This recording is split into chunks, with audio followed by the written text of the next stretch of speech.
ত্রয়োদশ জাতীয় সংসদ নির্বাচন সামনে রেখে ইসলামী রাজনীতিতে নতুন সমীকরণের আভাস মিলছে। একদিকে জোট রাজনীতির টানাপোড়েন, অন্যদিকে আদর্শিক অবস্থান নিয়ে ভিন্ন পথে হাঁটার সিদ্ধান্ত। সব মিলিয়ে ইসলামী আন্দোলন বাংলাদেশের অবস্থান ঘিরে ছিল নানা জল্পনা। শেষ পর্যন্ত সেই জল্পনার অবসান ঘটিয়ে নিজেদের অবস্থান স্পষ্ট করল দলটি।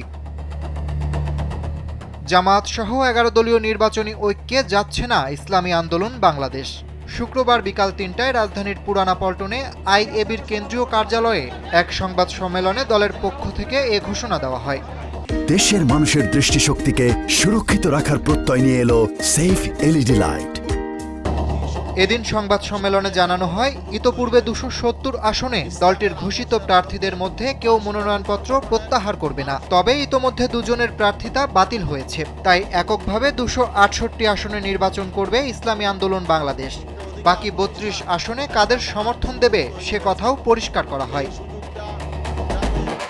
দলটির জ্যেষ্ঠ মহাসচিব ও মুখপাত্র কাজী আতাউর রহমান বলেন, আমাদের যেহেতু 268 আসনে প্রার্থী আছে, বাকি 32 আসন এখনও ফাঁকা।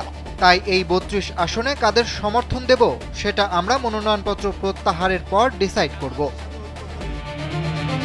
তিনি বলেন, আমাদের আদর্শ এবং লক্ষ্যের সাথে যাদের মিল হবে তাদেরকে ইনশাল্লাহ আমরা সমর্থন দেব।